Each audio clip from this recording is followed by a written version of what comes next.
मेरे जुनून का नतीजा ज़रूर निकलेगा, इसी स्याह समंदर से नूर निकलेगा, इसी आशा के साथ चले हैं। आप लोग ज़ोरदार तालियों से स्वागत कीजिए जन सुराज अभियान के सूत्रधार आदरणीय प्रशांत किशोर जी हम सभी के बीच।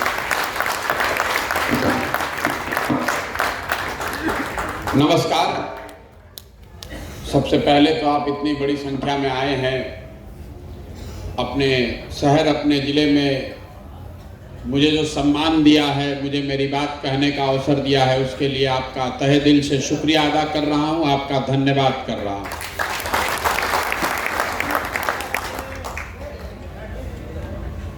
जन सुराज पदयात्रा जो अभी पिछले 6 महीने से हम लोग कर रहे हैं, ज़्यादातर आदमी तो अभी भी यही समझ रहा है कि भाई ये चाहते क्या है। ज़्यादातर आदमी तो यही सोच रहा है। अभी कुछ लोगों को लग रहा है कि दल बनाकर सरकार बनाना चाहते हैं, कुछ लोग समझ रहा है कि बिहार में अभी ये शुरुआत किए हैं, किसी से कल परसों कभी गठबंधन कर ही लेंगे, कहीं ना कहीं तो जाएंगे ही। लोगों को भरोसा नहीं, भरोसा मेरे पर नहीं, ऐसी बात नहीं है। भरोसा आपको अपने आप पर नहीं, आप अपनी आंख के सामने भी जो चीज देख रहे हैं, लेकिन फिर आपका मन कर रहा है ना, बिहार तो नहीं सुधर सकता है, यहाँ के लोग नहीं सुधर सकते, वोटवा तो वही 4 बात को लोग फिर देगा। लेकिन साथ में वो डर भी है कि भाई ये प्रशांत किशोर जो 10 साल से किया है, ये आदमी थोड़ा बहुत चुनाव समझता है, तो अगर कर रहा है तो जरूर कुछ सोचिए कि कर रहा होगा। तो मुझे ये मानने में कोई हिचक नहीं है। आपने कहा कि बहुत बड़ी भीड़ है, इसमें ज्यादातर भीड़ तो गमछा फेंकने वालों की ही है कि पता नहीं भैया कल कुछ बड़ा हो जाए, उससे पहले इधर भी जाके हाजिरी लगा देते हैं। हम इतने बड़े बेवकूफ नहीं हैं। आप मंच पर आते हैं, बड़ी बड़ी बात लोग कहता है, भैया आपके साथ तन मन धन से हैं, बिहार सुधारिए, समाज सुधारिए, देश को सुधारने निकले हैं। एगो अभी एमएलसी का चुनाव का नतीजा आया है, आधा आदमी तो इसीलिए हतप्रभ है कि अरे बाप रे, हम तो सोच रहे थे कि चलिए रहा है, चुनाव जीत रहा है। हमारे घर से फोन आया तो हमने बताया कि देखिए हमारी दुर्दशा, हमने शुरुआत की थी प्रधानमंत्री के जीतने पर बधाई लेने से, अब हमारी औकात इतनी रह गई है कि एमएलसी के जीतने पर लोग बधाई दे रहे हैं। इतनी औकात हमारी रह गई। ये समाज की सच्चाई है, आपकी हमारी सच्चाई है। बड़ा सब बढ़िया बोलता है, करता कोई नहीं। तो जो पूरा जन सुराज का अभियान है, ये आपको, हमको, सबको अपने आप को आईना दिखाने का अभियान है। हम भी इसी धरती से पले बढ़े, यही सरकारी स्कूल से पढ़े, बहुत संघर्ष से आगे बढ़े। हमारे बाप दादा कोई बड़े आदमी नहीं थे। बहुत आदमी भी पूछ रहा है इतना पैसा कहां से ला रहे? पैसा सरस्वती से ला रहे। हम मंत्री विधायक नहीं हैं, अफसर ठेकेदार नहीं हैं, सरस्वती की कृपा है। सरकारी स्कूल से पढ़कर चले हैं। 11वीं क्लास में पहली बार अंग्रेजी बोलने का अवसर मिला जब साइंस कॉलेज में आए। अब अंग्रेजी बोलते हैं, फ्रेंच बोलते हैं, जर्मन बोलते हैं, सब सीखा है। अपनी विद्वता से, अपनी समझ से, अपने प्रयास से अपने लिए जगह बनाई है और बिहार वापस लौटे हैं। इसलिए लौटे हैं कि इस मिट्टी का कर्ज है जिसको वापस करना है। आप समझ रहे हैं कि हम सरकार बनाने आए हैं, आप हमको जानते ही नहीं। इतना छोटा सपना लेकर नहीं पैदा हुए। हमारे दादा बैलगाड़ी चलाते थे, मजदूर थे। 9 बच्चों में अपने उन्होंने 1 बच्चे को पढ़ाया, उतनी उनकी क्षमता थी। तो हमारे बाबूजी डॉक्टर बने और हमारे बाबूजी ने हमको पढ़ाया है, तो हम खड़े होकर बोल रहे हैं। आदमी कहता कि बिहार के मुख्यमंत्री बनना चाहते, अरे भाई अगर सरकार में जाना होता तो उसके लिए इतना प्रयास करने की क्या जरूरत है? आप भारत के जिस राज्य के पर भी उंगली रख दीजिएगा, वहां के सरकार में आपको कल शामिल होकर दिखा देंगे। आज 6 राज्यों में देश के ऐसे लोग मुख्यमंत्री हैं जिनके बनने में हमने कंधा लगाया, जो हमको अपने सरकार में ट्रॉफी की तरह बैठाने में उनको कोई हिचक नहीं है। लेकिन हमको इस बात का भी एहसास है कि हमको वो ट्रॉफी बनाकर ही रखेगा, हमसे कुछ काम नहीं कर, हमको कुछ करने नहीं देगा। 10 बरस हमने बड़े बड़े नेताओं के साथ, दलों के साथ काम किया और बहुत नजदीक से इन लोगों को देखा, समझा, अनुभव किया कि नेताओं के जीतने से, दलों के जीतने से जनता का जीवन नहीं बदलता है। आपको, हमको लगता है ऐसा कि हमारा नेता जीत गया, हमारा दल जीत गया, हमारी विचारधारा जीत गई। जो जीत गया वो चला गया। आपकी और आपकी किस्मत, आपके पराक्रम, आपके प्रयास, आपके बुद्धि पर ही निर्भर करती है।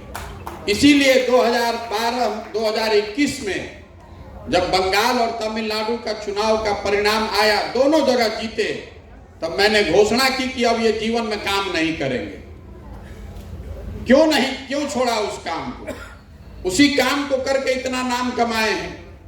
लोग आपको ये भी बताते हैं कि उस काम को करने के लिए, सलाह लेने के लिए हमसे लोग 2-4 करोड़ नहीं, सैकड़ों करोड़ रुपया हमको देता है। इतना पैसा, इतना नाम क्यों छोड़े? इसलिए छोड़े कि हमको इस बात का एहसास हुआ कि अगर भगवान ने हमको शक्ति बुद्धि दी है तो मुझे कुछ ऐसा करना चाहिए जिससे लोगों की जिंदगी बदले। नेताओं की जिंदगी बदलने से कुछ नहीं होने वाला। और ऐसा नहीं है, बहुत आदमी को लग रहा है कि अरे भाई काल तक तो हाउ पार्टी के काम करते रहना, बाग के बिहार में घूम रहे हैं। ऐसी बात नहीं है। उस काम को हमने 2 मई 2021 को छोड़ा और उसके बाद 1 साल तक घर में बैठकर ये सोचते विचारते रहे कि हमको जीवन में आगे क्या करना है। और ठीक 1 साल के बाद 2 मई 2022 को मैंने आकर बिहार में घोषणा की है कि मैं जन सुराज अभियान की शुरुआत करूंगा और उसकी शुरुआत की पहली यात्रा आपके जिले वैशाली से शुरू की। जन सुराज क्या है? ये दल नहीं है, ये चुनाव लड़ने का अभियान नहीं है, ये कोई जन आंदोलन भी नहीं है। मैंने कल भी बताया है, मेरा आंदोलनों में कोई यकीन नहीं है। मानव सभ्यता के इतिहास को अगर आप पढ़ेंगे तो आपको पता चलेगा कि पूरी दुनिया में फ्रांस की क्रांति को अगर आप अपवाद के तौर पर छोड़ दें तो किसी आंदोलन, किसी क्रांति से मानव सभ्यता का भला नहीं हुआ है। आंदोलन और क्रांति लोगों को सत्ता से हटाने के लिए, वो नई व्यवस्था बनाने के लिए नहीं है।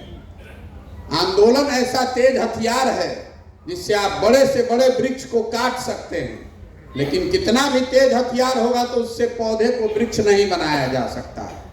तो जन सुराज न दल है न आंदोलन है, ये समाज की मदद से एक नई राजनीतिक व्यवस्था बनाने का प्रयास है, जिसमें दल तो बने लेकिन वो दल समाज के सही लोग मिलकर बनाएं।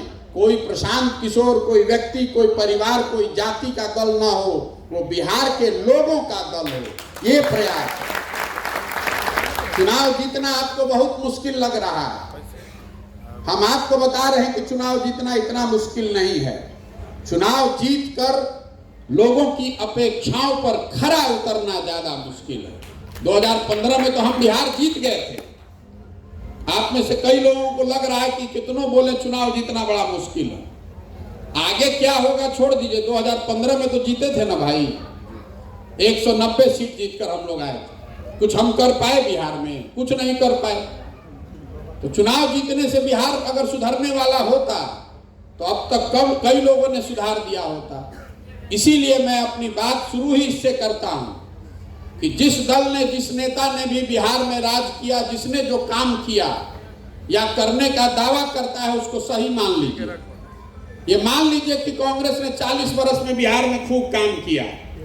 ये मान लीजिए कि लालू जी के राज में बिहार में लोगों को सामाजिक न्याय मिल गया, गरीबों को, पिछड़ों को आवाज मिल गई।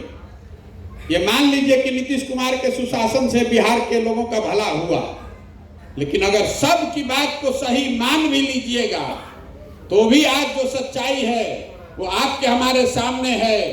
बिहार देश का आज भी सबसे गरीब, सबसे पिछड़ा, सबसे ज्यादा अशिक्षित, सबसे ज्यादा भुखमरी और बेरोजगारी वाला राज्य है। तो बहस का सवाल ही क्या है? क्यों टाइम इस पे वेस्ट करते हैं कि किसने काम किया किसने नहीं किया? हम कह रहे हैं कि भाई जिसने जो काम किया उसके लिए उसको प्रणाम कर रहे हैं, जो काम करने का दावा कर रहा है उसके लिए भी उसको प्रणाम कर रहे हैं। लेकिन कोई भी सामान्य आदमी बताएगा कि जिस रास्ते पर पिछले 50 साल में आप बिहार को नहीं सुधार पाए, उस रास्ते पर अगले 50 साल में भी आप बिहार को नहीं सुधार पाइएगा। आपको पहले यह समझना है कि बिहार में ये दुर्दशा है क्यों। बिहार में ये दुर्दशा के जड़ में जो बात है वो लोगों की अपनी जो समस्या है उस पर वोट न देना है। देखिए, पूरी दुनिया भर के विद्वानों ने बताया है कि गरीबी से निकलने के तरक्की के 3 ही रास्ते हैं। पहला रास्ता है शिक्षा। अगर आपके घर में आपका बाल बच्चा पढ़ जाएगा तो पढ़ लिख कर वो अपनी तरक्की, अपने परिवार की तरक्की करा सकता है। दूसरा रास्ता है खेती। अगर आपके पास जमीन हो, अच्छी उन्नत खेती हो, तो उससे भी आप अपनी तरक्की करा सकते हैं। और तीसरा रास्ता है पूंजी। अगर आपने पढ़ाई नहीं किया है, अगर आपके पास खेती नहीं है लेकिन पैसा है, तो आप दुकानदारी, रोजी रोजगार करके, व्यापार करके आगे बढ़ सकते हैं। अगर आप बिहार का अध्ययन करेंगे तो आपको पता चलेगा कि ज्यादातर लोगों के लिए 3 में तीनों दरवाजे बंद हैं। बिहार में पढ़ाई की व्यवस्था सिरे से ध्वस्त कर दी गई। जो गरीब आदमी का बच्चा पढ़ रहा है स्कूल में, वहां पढ़ाई हो ही नहीं रहा, वहां खाली खिचड़िए बटा रहा है।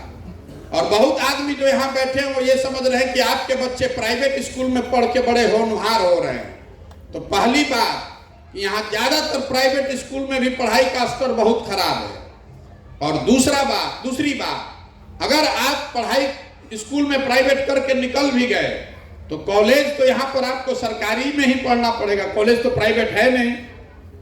या यहाँ पढ़िए या यहाँ से बाहर जाइए। जो लोग यहाँ से बाहर जा रहे हैं उसकी संख्या कितनी है? 1 लाख आदमी चला जाएगा, 2 लाख आदमी जाएगा। 12-13 करोड़ लोगों के राज्य में सारे बच्चे तो बाहर नहीं जा सकते हैं पढ़ने। तो यहाँ पर पढ़ाई की सुविधा है ही नहीं, ना गरीब के लिए ना अमीर के लिए। स्कूल में खिचड़ी बट रही है और कॉलेज से 3 बरस की डिग्री 5 बरस में मिल रही है। पढ़ाई कहीं नहीं हो रहा। जो कॉलेज में भी लड़का जा रहा है वो एक बार जाता है नामांकन कराने, दूसरी बार जाता है एडमिट कार्ड लेकर परीक्षा देने और तीसरी बार जाता है डिग्री लेने। वो पढ़ाई नहीं कर रहा। तो इस समाज में जब ज्यादातर लोग पढ़ेंगे ही नहीं, आपका बच्चा जब पढ़ेगा ही नहीं तो मजदूर नहीं बनेगा तो कलेक्टर बनेगा। तो पहला रास्ता ज्यादातर लोगों के लिए बंद है। दूसरा रास्ता आपको मैंने बताया खेती। खेती करके लोग यहाँ क्यों नहीं अपना जीवन सुधार पा रहे हैं? तो पहली बात जानिए कि बिहार में चाहे सामाजिक न्याय और गरीबों की कितनी भी राजनीति हुई हो, यहाँ सबसे ज्यादा देश के भूमिहीन लोग रहते हैं। जो 100 लोग बिहार में रहते हैं उसमें 60 आदमी के पास तो 1 धूर जमीनें नहीं है। भूमि सुधार की दिशा में यहाँ 75 साल में कोई प्रयास नहीं किया गया। तो 100 में 60 आदमी के पास 1 धूर जमीन नहीं है। लेकिन ज्यादा समस्या ये है कि जिन 40 लोगों के पास जमीन है, उन 40 में 35 लोग ऐसे हैं जिनके पास 2 बीघे से कम जमीन है। तो जो खेती लोग यहाँ करते हैं वो कमाने वाली खेती नहीं है, वो खाने वाली खेती है। आप खेत में वही उपजाते हैं ताकि आपके बाल बच्चों का पेट भर सके। यहाँ नगदी फसल का कोई कॉन्सेप्ट नहीं है।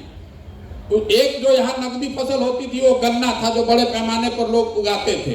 वो भी चीनी मिलों के बंद होने से खत्म हो गया। तो धान गेहूं आप उगा रहे हैं, उसी में सरसों तीसी छींट कर किसी तरह पेट भर रहे हैं।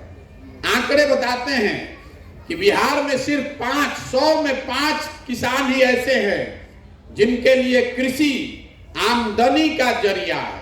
95 आदमी खेती करके खाली अपना बाल बच्चे का पेट भर रहा है या खेत में मजदूर है। तो शिक्षा है नहीं, खेती का रास्ता है नहीं। तीसरा रास्ता बचा पूंजी।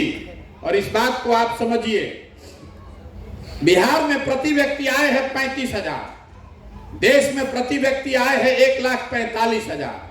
तो 35,000 में आप खाइएगा क्या और बचाइएगा क्या और पूंजी कहां से लाइएगा? अगर आपके पास पूंजी होती तो आप कुछ न कुछ रोजी रोजगार कर सकते थे।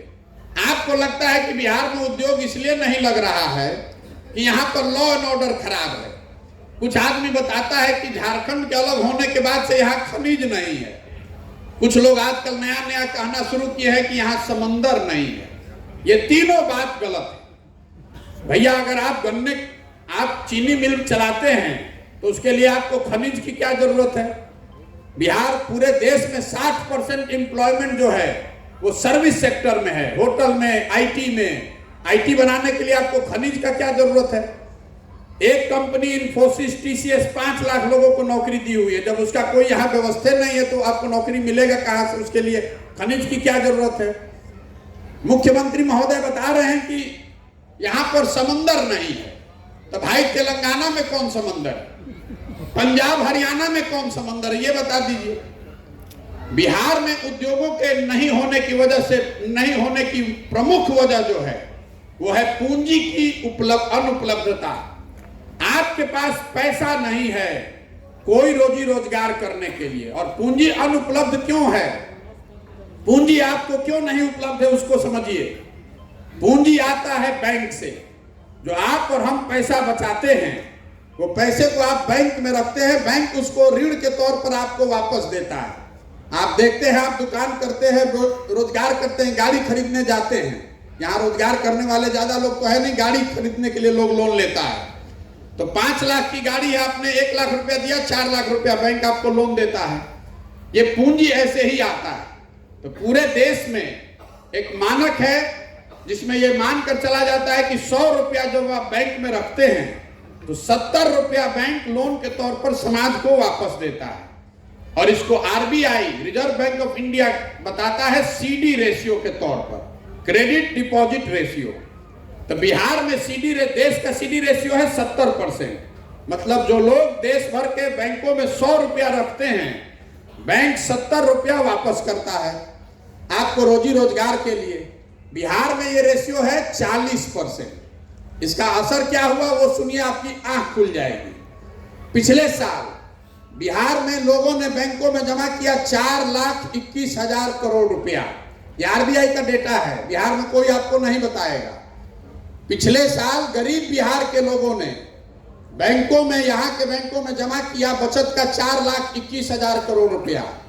और देश के सीडी रेशियो के हिसाब से, आरबीआई के निर्देश के अनुसार, यहाँ 2,80,000 करोड़ रुपया आपको हमको मिलना चाहिए था रोजी रोजगार करने के लिए, घर बनाने के लिए, उद्योग धंधा लगाने के लिए, गाड़ी खरीदने के लिए। लेकिन सीडी रेशियो यहाँ है 40%। तो मिला कितना? 1,61,000 रुपया। बाकी पैसा कहां गया? बाकी पैसा बैंकों ने बिहार से ट्रांसफर कर दिया उन राज्यों में जहां पर इंडस्ट्री लग रही है, उद्योग लग रहा है। कर्नाटक में, गुजरात में, महाराष्ट्र में, तमिलनाडु, आंध्र प्रदेश, तेलंगाना में सीडी रेशियो है 90, 95, 100, 105। अब आपको एक और आंकड़ा देते हैं, इसको याद रखिएगा। सिर्फ सीडी रेशियो के गलत होने की वजह से 1990 में जब लालू जी मुख्यमंत्री बने, उस समय से लेकर पिछले साल तक बिहार से 26,35,000 करोड़ रुपया, नंबर याद रखिए, 26,35,000 करोड़ रुपया बैंकों ने बिहार के लोगों का दूसरे राज्यों में भेज दिया। कोई देखने ही वाला नहीं है। और ये बैंकों की कोई मनमर्जी नहीं है कि जितना पैसा आप यहाँ जमा कराइएगा और लोन दीजिएगा तमिलनाडु में। लेकिन जैसे यहाँ के अधिकारी सरकार की बात नहीं सुन रहे हैं, जैसे यहाँ के दूसरे लोग सरकार की बात नहीं सुन रहे हैं, वैसे बैंक वाले भी सरकार की बात नहीं सुन रहे हैं। जो कमिटी है उसके चेयरमैन है मुख्यमंत्री इस राज्य के। साल भर में वो मीटिंग में बैठते हैं, रोज कह रहे हैं कि भैया सीडी रेशियो ठीक कीजिए, बैंक वाला सुनिए नहीं रहा है। आप जरा अंदाजा लगाइए कि अगर पिछले 30 साल में 26 लाख करोड़ रुपया बिहार के लोगों का यहाँ खाली खर्च होता तो कितने ज्यादा लोगों ने अपना घर बनाया होता, कितने ज्यादा लोगों ने गाड़ियां खरीदी होती, मोटरसाइकिल खरीदा होता, कितने लोगों ने उद्योग किया होता, कितने लोगों ने रेडीमेड का दुकान खोला होता। इसका व्यवहारिक पक्ष समझिए। आप यहाँ घर बनाने जाते हैं, आपको घर बनाने का खर्चा है 50 लाख, तो बैंक वाला लोन नहीं देता है। लोन देने के लिए आप 4 दिन दौड़ते हैं लोन लेने के लिए, जमीन गिरवी रखते हैं, 20,000 घूस देते हैं। और वही 1 करोड़ का घर लेने जाइएगा नोएडा में तो 10 लाख रुपया दीजिएगा और 90 लाख बैंक आपको लोन देता है, आप तुरंत घर खरीद लेते हैं। ये इतनी बड़ी परेशानी है। बिहार गरीब इसलिए नहीं है कि लोगों का पलायन हो रहा है, बिहार गरीब इसलिए कि यहाँ से पूंजी का पलायन हो रहा है, यहाँ से हम लोग का पैसा दूसरे जगह जा रहा है। लोग को लग रहा है कि दूसरा आदमी आकर यहाँ उद्योग नहीं लगा रहा है। अरे भाई, जो हम लोग का पैसा है उतना तो दे दीजिए, उसी से हम लोग का भला हो जाएगा, कम से कम शुरुआत हो जाएगी। तो ये जो 3 कारण है, शिक्षा है नहीं, खेती है नहीं और पूंजी है नहीं, तो आप गरीबी से निकलिएगा कैसे? जितना हाथ पांव मारना है मार लीजिए, जिसको चुनना है चुन लीजिए, ये नहीं सुधरने वाला है। जब तक बिहार में लोगों के पढ़ने के लिए अच्छी व्यवस्था नहीं बनाई जाएगी, और ऐसा नहीं है कि हम लोग पढ़ाई पर खर्च नहीं कर रहे हैं। हर साल बिहार सरकार गरीब जनता का 40,000 करोड़ रुपया पढ़ाई पर खर्च कर रही है। 40,000 करोड़ हर साल, और उससे 40 बच्चे भी पढ़कर नहीं निकल रहे हैं। इतनी कुव्यवस्था, इतना भ्रष्टाचार है। जब तक यहाँ बच्चों के पढ़ने की व्यवस्था नहीं होगी, जब तक यहाँ खेती को कमाने वाला नहीं बनाया जाएगा और लोगों के हाथ में पूंजी नहीं उपलब्ध कराई जाएगी, तब तक बिहार से गरीबी नहीं निकल सकता है, चाहे जितना प्रयास करना है कर लीजिए, जिसको वोट देना है दे लीजिए। लेकिन अब आप कहिएगा कि प्रशांत किशोर, अगर आपको समझ में आ रहा है तो दूसरों को ये बात क्यों नहीं समझ में आ रही है? बिल्कुल उनको भी समझ में आ रही है, तो हो क्यों नहीं रहा है? अभी आपको 2 मिनट में बताते हैं। यहाँ पर बिहार के आपके जिले के प्रबुद्ध लोग आप बैठे, अब आपसे एक सवाल पूछेंगे, आपको जवाब देना है, मुड़ी नहीं हिलाना है, सबको हाँ या ना बोलना है। इस बात से तो सब आप सहमत होंगे कि बिहार में और कुछ हो चाहे नहीं, सब बच्चों के पढ़ने के लिए अच्छी व्यवस्था होनी चाहिए। होनी चाहिए कि नहीं होनी चाहिए? बिल्कुल बिल्कुल। मुंह से खखार के बोलिए, अभी सवाल पूछेंगे, अभी आपको पता चलेगा क्या दिक्कत है। फिर से पूछ रहे हैं, और कुछ हो चाहे नहीं, बिहार में सब बच्चों के अच्छे पढ़ने की अच्छी व्यवस्था होनी चाहिए कि नहीं होनी चाहिए? अभी हम लोग सुन लिए हैं, सब लोग कहा है कि होनी चाहिए। तो अब सारे लोग अपने अपने बच्चों के नाम पर जरा हाथ याद करके ईमानदारी से बताइए, अपने बच्चों के नाम पर आपने, दूसरे की बात छोड़ दीजिए, आपने कभी अपने जीवन में पढ़ाई के लिए, शिक्षा के लिए वोट दिया है तो बताइए। कौन दिया है बताइए भैया? तो काहे लिए बेकार माथा पीट रहे? सब आदमी भाषण दे रहा है, शिक्षा सुधारिए, रोजगार सुधारिए, नेता चोर है। हम आपको कह रहे हैं कि बिल्कुल ये गलत बात है।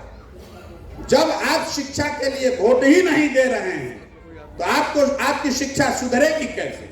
यहाँ जितने लोग बैठे हैं सब आदमी कहेगा कि सरकार ठीक काम नहीं कर रही, नेता हम लोग को ठग रहा है। हम आपको बता रहे हैं कि नेता आपको नहीं ठग रहा है। यह आपका भ्रम है कि आप वोट ठीक दे रहे हैं और नेता आपको ठग रहा है। मैं आपको बता रहा हूं कि नेता आपको ठगिए नहीं रहा है। जिस चीज पर आप वोट दे रहे हैं वो आपको मिल रहा है। अगर नेता ठगता तो एक बार ठगता, दूसरी बार आप समझ जाते, 2 बार ठगता, तीसरी बार आप समझ जाते। लेकिन अगर आप 50 बरस से ठगे जा रहे हैं तो इसका मतलब है कि कहीं ना कहीं वो गलती है जो आपके समझ में नहीं आ रही है। देखिए, हमने बिहार में जाति पर वोट दिया है, तो जाति की चर्चा बिहार के घर घर में हो रही है, जाति की गणना भी घर घर में हो रही है।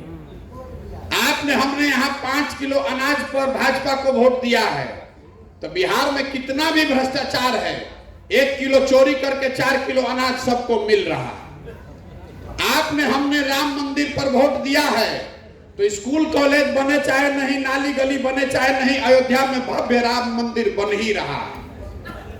हमने वोट दिया है मोदी जी का 56 इंच का सीना देख के, तो आप टीवी जब खोलते हैं तो सुबह शाम मोदी जी का फूला हुआ सीना और चमकता हुआ चेहरा आपको दिखिए रहा है। हमने वोट दिया है गुजरात के विकास की कहानी सुन के, तो गुजरात में फैक्ट्री चल रहा है और आपके बच्चे जाकर वहां मजदूरी कर रहे हैं। आपने वोट दिया है यहाँ के बिजली के आने पर, तो घर घर में बिजली आ गई है, बिल चाहे 6,000 है चाहे 10,000 है।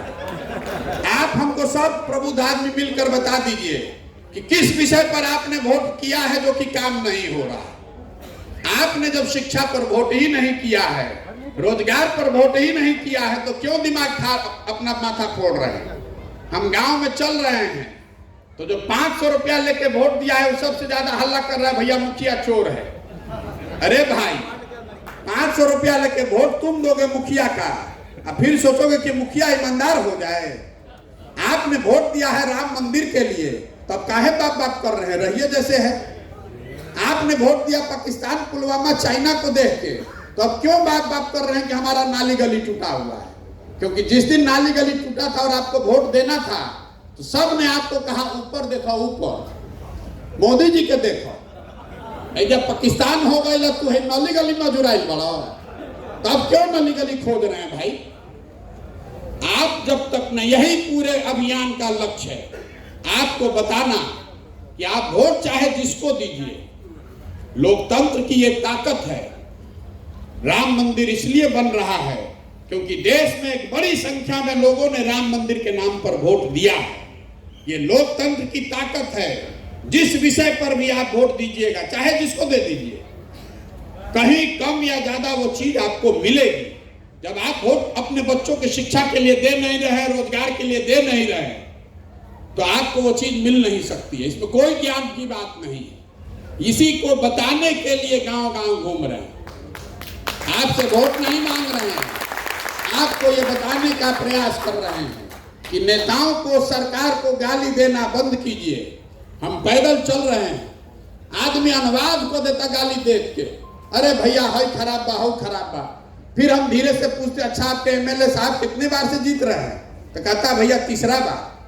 अरे भाई तो आप एमएलए को गाली भी दे रहे हैं और वो 3 बार से जीत के भी आ रहा है, दोनों बात कैसे हो रहा है, दोनों बात कैसे हो रहा है।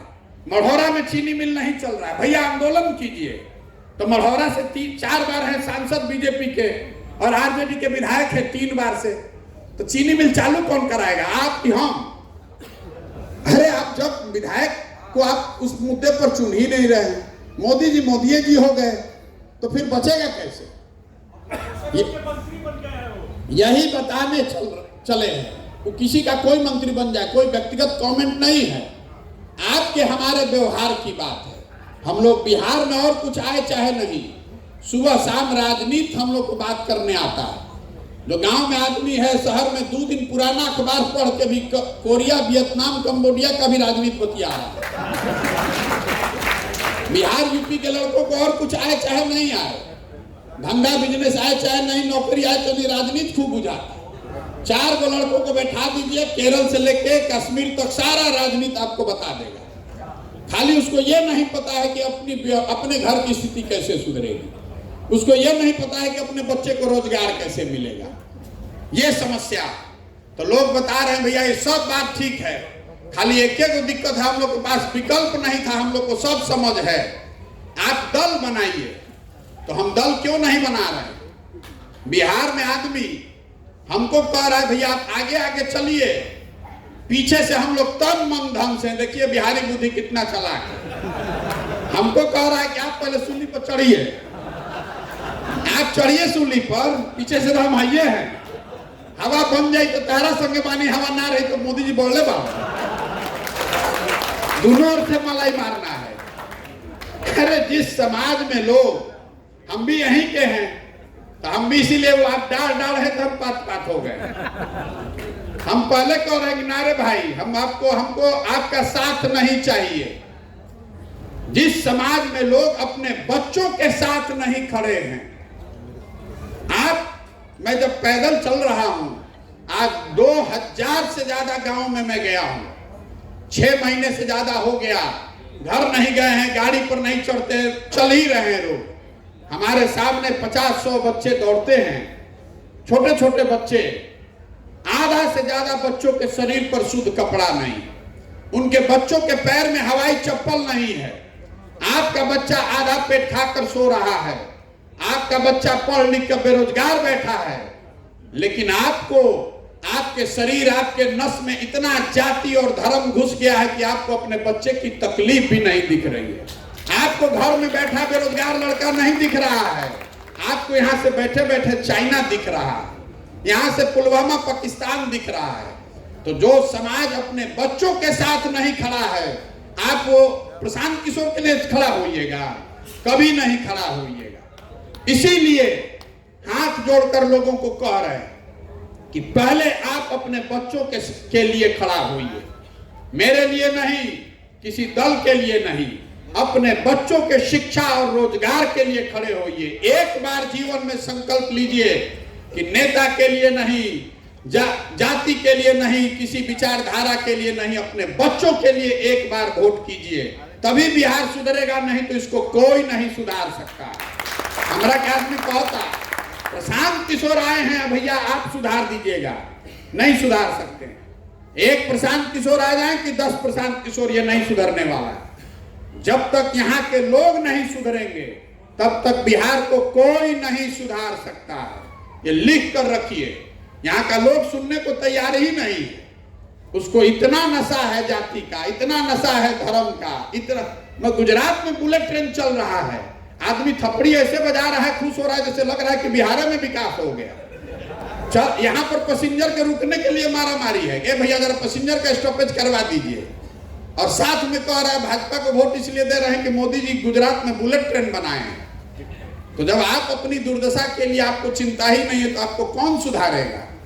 ये इसीलिए पदयात्रा का ये लक्ष्य है कि लोगों को जाएं, उनको जगाएं, उनको हाथ जोड़ें, उनको संकल्प दिलवाएं कि कम से कम अपने लिए नहीं तो अपने बच्चों के लिए जगिए। नहीं जगिएगा तो बिहार और रसातल में चलता चला जाएगा और आपके बच्चों की चिंता कोई नहीं करेगा। एक जाति को लेकर भी यहाँ भ्रम है। हर आदमी कह रहा है कि नेता यहाँ जात का राजनीति करता है। भैया हम आपका वो भी भ्रम दूर किए देते हैं। हम सब नेता के साथ काम किए हैं, कोई नेता जात का राजनीति नहीं कर रहा। आपको पूछेंगे के जात का राजनीति करता, तुरंत आदमी बताएगा देखिए लालू जी जात का राजनीति कर रहे हैं बिहार में। हम आपको बता रहे हैं लालू जी जात का राजनीति नहीं करते। अगर लालू जी जात का राजनीति करते तो लालू जी ये कहते कि जो यादव समाज में सबसे काबिल लड़का है वही आदमी बिहार का मुख्यमंत्री होगा, बिहार का मुख्यमंत्री यादव ही होगा। और सब यादव जी भाई लोग, आप लोग लालटेन को वोट दीजिए। लालू जी नहीं न कह रहे हैं, लालू जी ये कह रहे हैं कि मेरा लड़का बिहार का मुख्यमंत्री बनेगा, सब यादव जी लोग आप लोग वोट हमको दीजिए। तो भाई ये जात का राजनीति कहाँ हुआ? ये तो परिवार का, बेटे का, स्वार्थ का राजनीति है। जात में तो आप अधूराए हैं। लालू जी तो अपने बेटे की चिंता कर रहे हैं और लालू जी अकेले नहीं हैं। कोई पंडित का नेता है, कोई महादलित राजपूत भूमिहार का नेता है, कोई कुशवाहा का नेता है, कोई अति पिछड़ा का नेता है। जो भी नेता ऊपर है वो अपने और अपने बच्चे की चिंता कर रहा है। जात में आप और हम उलझे हुए, नेता नहीं जात में उलझा है, नेता तो अपने बच्चे में उलझा है। तो आपसे हाथ जोड़कर यही कर रहे हैं कि आप भी एक बार, कम से कम एक बार जीवन में स्वार्थी बनिए। अपने लिए नहीं तो अपने बच्चों के लिए बनिए। और नहीं तो जिस गरीबी बदहाली में आपकी जिंदगी बीती है उसी गरीबी बदहाली में आपके बच्चों की भी जिंदगी बीतेगी। और कुछ आदमी जो आप लोग धनाढ्य हैं, थोड़ा पैसे वाले हैं, तो आपका भी जान बचने वाला नहीं है। आपके भी बच्चों को यहाँ से छोड़कर ही भागना पड़ेगा। अगर आपके पास पैसा है तो आप बिहार में नहीं रह पाइएगा, चाहे पढ़ाई के लिए हो चाहे नौकरी के लिए हो। बहुत आदमी को लगता है कि पलायन खाली गरीब का समस्या है। हम देख रहे हैं पलायन गरीब के लिए जितनी बड़ी समस्या है उससे ज्यादा बड़ी समस्या मध्यम वर्गीय परिवारों के लिए। आप अपने बच्चे के साथ रहने का आपको भी सुख नहीं है। गरीब का लड़का जाकर मजदूरी कर रहा है और आपका लड़का जाकर कहीं बाहर अच्छे अंग्रेजी स्कूल में पढ़ रहा है। बच्चा तो किसी का उसके साथ नहीं रह रहा है। ये बिहार की सच्चाई है। इसलिए जगिए, अपने लिए नहीं तो अपने बच्चों के लिए जगिए। और दल की चिंता, विकल्प की चिंता मत कीजिए। आप विकल्प क्यों नहीं बना रहे कि भैया संसाधन नहीं है, व्यवस्था नहीं है, आपको ये नहीं पता है कि जन बल, बाहुबल, जाति बल से कैसे निपटेंगे। तो हमको जो मेरा आलोचक है उसको भी मालूम है कि भैया प्रशांत किशोर को और कुछ आए चाहे नहीं, चुनाव लड़ाने की समझ है। तो हम पैदल चल रहे हैं गांव, शहर, कस्बा, देहात से। जैसे आप दही को मथ के मक्खन निकालते हैं, वैसे समाज को मथ कर ऐसे लोगों को निकालने आए हैं जो अपने और अपने बच्चों के लिए नई व्यवस्था बिहार में बनाना चाहते हैं। चुनाव लड़ने के लिए जो व्यवस्था चाहिए, जो रणनीति चाहिए, संसाधन चाहिए, उसकी चिंता मत कीजिए।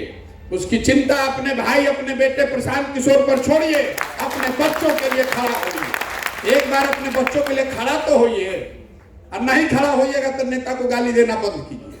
ये बंद कीजिए बकवास कि भैया बिहार बड़ा खराब है। आप ये सोच रहे हैं कि कोई आके मंगल ग्रह से बिहार सुधार दे और उसके बाद आपका जिंदगी बढ़िया हो जाएगा।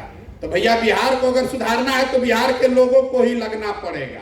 कोई बाहर से आकर इसको सुधारने वाला नहीं है।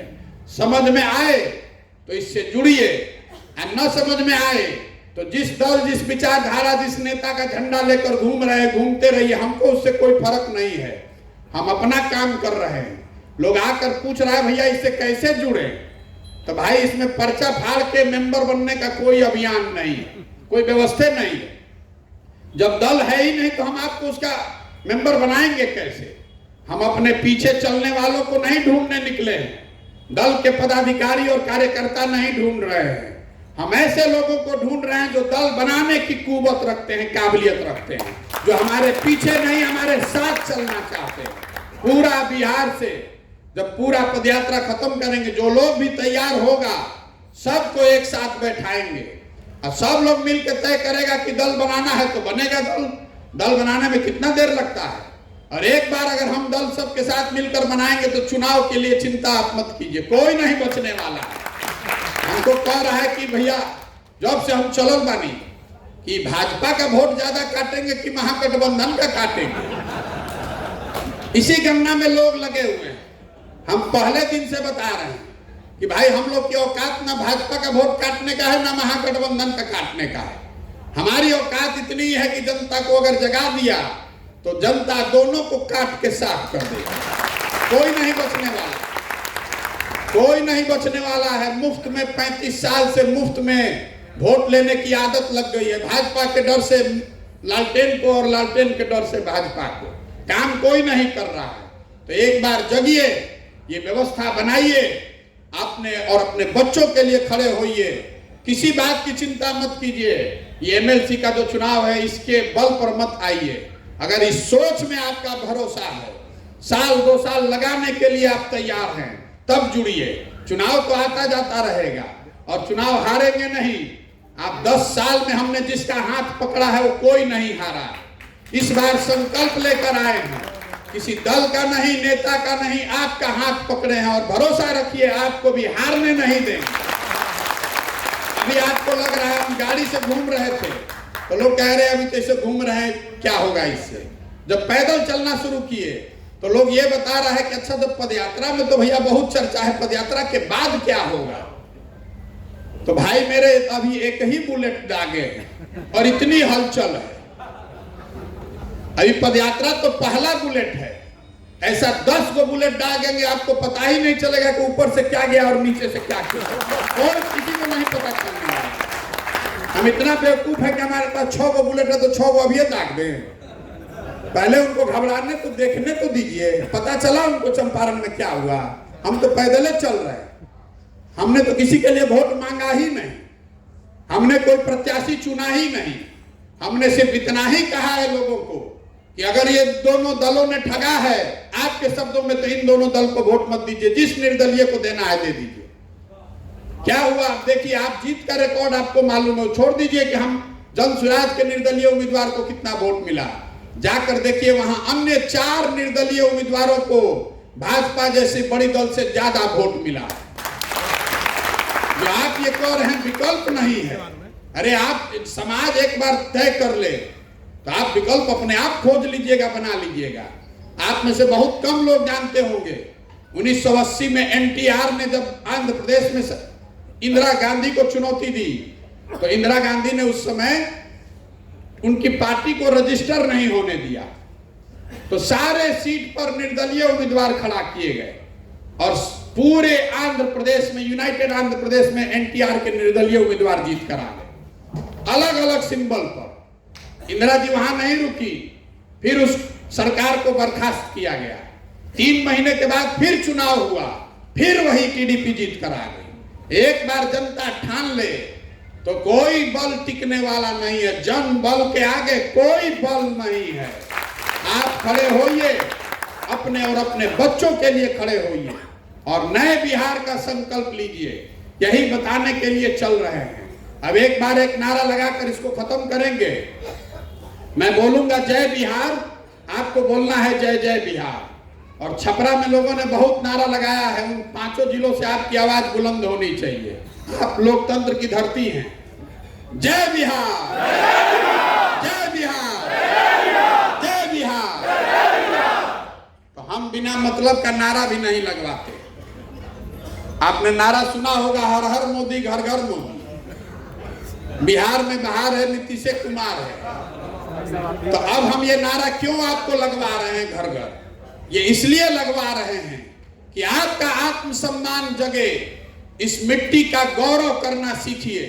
बिहार के लड़के बाहर जा रहे हैं, कोई पढ़ने जा रहा है, कोई मजदूरी करने जा रहा है, जिसका मन है वही गाली दे रहा है। बिहारी मतलब बुर्बक, बिहारी मतलब अनपढ़, बिहारी मतलब बेवकूफ। ये शब्द बिहारी गाली बन गया है पूरे देश में। बिहार के लोग बाहर कहते हैं हम बिहार के नहीं हैं, यूपी के हैं। ये दशा हो गई है। तो मैं आपको ये समझाने आया हूं, आपसे आग्रह करने आया हूं कि इस मिट्टी का गौरव करना सीखिए। ये बेवकूफों की धरती नहीं है, ये तो ज्ञान की भूमि है। देवताओं को भी बिहार में आकर ज्ञान मिला है। हम लोग के पूर्वजों ने इस देश पर 1500 साल तक उनको शासन करना दिखाया है, सिखाया है। आज हम लोग की बेवकूफी से हम लोग के बच्चे पूरे देश में घूम घूम कर मजदूरी कर रहे हैं। जगिए और इस मिट्टी का सम्मान कीजिए, आत्मसम्मान अपना जागृत कीजिए और ऐसी व्यवस्था बनाइए कि आपके हमारे बच्चों को पढ़ने के लिए, रोजगार के लिए कहीं बाहर नहीं जाना पड़े। इसी आग्रह के साथ मैं अपनी बात खत्म करूंगा। आप यहाँ आए, मुझे मेरी बात कहने का अवसर दिया, इसके लिए आपका बहुत बहुत धन्यवाद।